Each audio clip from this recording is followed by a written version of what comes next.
Me chamo Maria Áurea. A maioria das pessoas me conhece apenas por Áurea, que é a minha preferência. Fiz agora 5,7 de idade. Estou morando no paraíso na Terra. Você tem quantos irmãos? Vivos agora eu tenho 6. Éramos 9. Minha mãe teve 11 filhos, porém 2 faleceram logo após o nascimento e 2 faleceram há mais de 30 anos e um em 2020.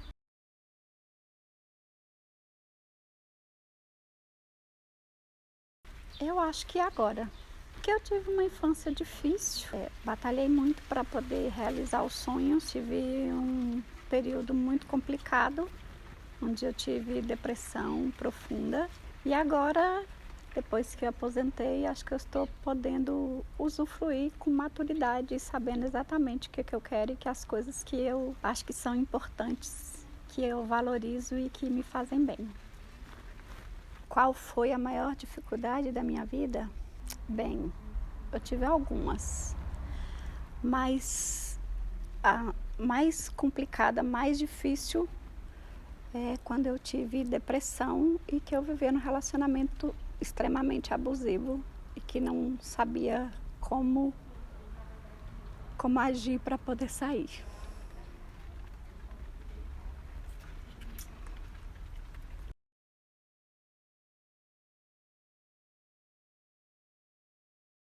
Não agora. Eu já tive muita vontade, mas nesse momento eu acho que eu estou tão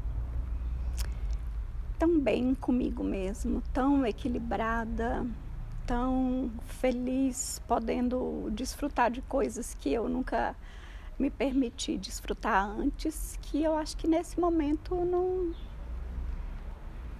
não acho que seja assim mais importante, não. Acho que nesse momento o mais importante é realmente o que eu estou fazendo, cuidando da minha saúde física, da minha saúde emocional, da minha saúde espiritual e tendo uma vida equilibrada e podendo desfrutar de pequenos prazeres que antes eu não tinha oportunidade.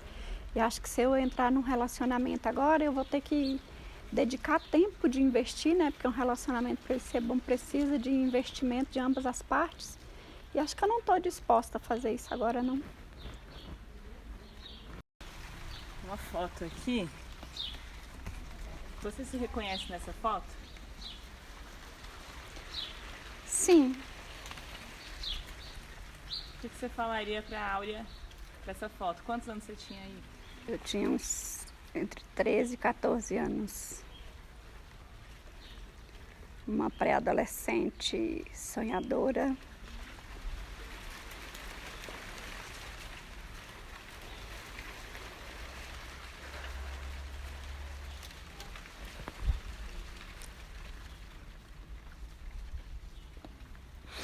Com autoestima baixa, mas muito sonhadora. Muito guerreira. Acho que nessa época que eu tinha depressão, ninguém percebeu. Ninguém compreendia porque eu chorava demais. E eu tinha vontade de alcançar voos muito altos. Tinha vontade de realizar grandes coisas. Muito esforçada, muito estudiosa, muito guerreira, muito lutadora.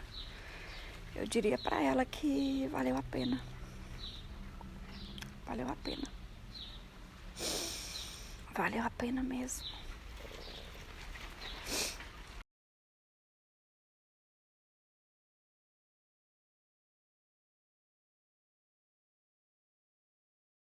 Bastante. Muitos. O que você realizaria ainda que você não realizou? Eu acho que a independência financeira é maior para eu poder ajudar outras pessoas. Que eu tenho vontade de ter dinheiro assim a mais, sabe? Não digo que seja sobrando, mas que eu tivesse uma quantidade boa para eu poder ajudar outras pessoas. talvez realizar sonhos de algumas pessoas que fossem sonhos financeiros. De ter algumas coisas, tipo as que eu não tive quando eu era criança. Que eu sonhava em ter uma boneca e eu não podia ter. Minha avó fazia boneca tudo de pano pra gente. De ter uma bicicleta, poder sair, de no final de semana poder fazer uma sobremesa que a gente não podia fazer.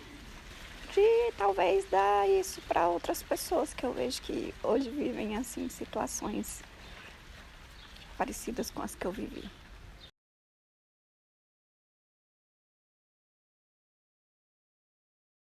Quando eu estudava numa escola de freis, que tinha o diretor da escola, que era o Frei Clemente, ele era muito legal, muito divertido e ele era excelente com a gente. E aí muitas vezes a gente ia para a escola sem lanchar, né? Porque minha mãe tinha muitos filhos e aí às vezes não dava para ela poder prover o lanche pra gente. E aí ele levava a gente para a direção na hora do recreio e na escola tinha uma cantina onde servia pão com carne moída e guaraná antártica de garrafinha. E algumas vezes ele levava a gente para a direção e aí ele dava ali pra gente o pão com carne moída e o guaraná e a gente lanchava, enchia a barriga e ele combinava com a gente e quando a gente saísse era pra gente sair com cara triste de quem tivesse levado uma bronca, que era pra ninguém saber que ele tava dando lanche pra gente. E aí os outros meninos, né, que tinham uma situação financeira melhor, eles zombavam da gente, ria, porque para eles a gente estava de castigo, a gente estava sendo disciplinado. E a gente saía rindo por dentro, porque a gente tinha comido uma melhor refeição. E também tinha o Frei João, que ele era maravilhoso e assim, ele coordenava o recreio na escola que eu estudava, era uma escola muito boa, tinha quadra, tinha aqueles brinquedos de ferro para a gente subir, tinha balanço. E aí ele ficava monitorando o recreio com apito pendurado no pescoço. E quem saísse primeiro conseguisse pegar na mão dele, passava o recreio todo caminhando com ele, monitorando o recreio. E a gente se esforçava muito para isso, porque era muito bom. E também tenho uma excelente lembrança dele, porque eu furei as minhas orelhas, eu passei a usar brinco por causa dele, que num dos meus aniversários, acho que eu tinha uns 10 para 12 anos, ele me deu um par de brincos, que eu me lembro até hoje que ele tinha uma tirinha assim dourada e tinha uma bolinha bem colorida na ponta. E aí eu pude furar minha orelha e usar brincos.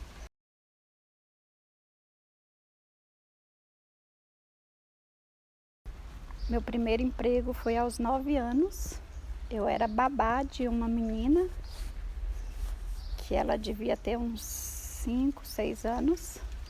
Eu era babá dela, saía da escola e ia para lá. E além de ser babá dela, eu tinha a função de lavar os 2 banheiros da casa.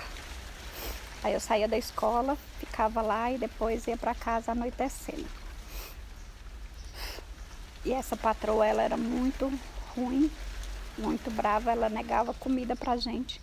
Mas tinha uma governanta que era maravilhosa. E ela negava tanta comida pra gente, a governanta dava comida pra gente escondido. E ela tinha uma máquina de costura na área, né? Aí às vezes ela dava comida pra gente, aí quando a mulher vinha, ela tomava da mão da gente e enfiava dentro da gaveta. E a gente morrendo de medo, né? Se ela fosse costurar. Eu me lembro uma vez que ela descascou laranja e deu para mim e para outra menina que trabalhava lá. E aí quando ela veio, ela correu e jogou a laranja dentro da gaveta e a gente ficou assim, ó, tremendo, com medo da mulher ir costurar e abrir a gaveta e brigar com ela. Mas era muito legal. Aí trabalhei muito tempo de babá. Trabalhei na casa de uma mulher que eu era babá da filha dela e eu tive cachumba e ela queria... Eu peguei cachumba, na verdade, da filha dela. E ela queria que eu fosse trabalhar de cachumba, pegar peso, porque a menina dela era pequena. E aí eu não fui, aí ela me demitiu. Ela era professora do DF, aí, né, as voltas que o mundo dá. Depois eu fui ser professora no DF também. Interessante. E aí você tem uma relação com a comida que ela sempre tá escondida, né, pra você? Sempre alguém tá te dando comida escondida. É, assim, não é nem que dá comida escondida, mas que sempre eu observo que Deus provê nas coisas mínimas, sabe? Essa questão da nutrição, né? Deus sempre proporciona. E acho que isso também é que me atrai mais. A questão financeira é para poder nutrir outras pessoas. Que, tipo assim, não passem as situações que eu vivi, porque a gente já viveu situações muito humilhantes por não ter o alimento, que é o necessário que um ser humano precisa para sobreviver, né? Não é nem viver, para sobreviver. Mas eu gosto de cozinhar, gosto de fazer biscoito, gosto de ter pessoas ao redor da mesa. É bom. Para mim, estar ao redor da mesa, igual foi hoje, com meus irmãos, com você, é como se eu dissesse, opa, venci. Ai, que bom, posso comer o que eu quiser. Posso comprar o que eu quiser para comer. Eu não como outras coisas porque eu não quero, mas eu tenho condição de comer.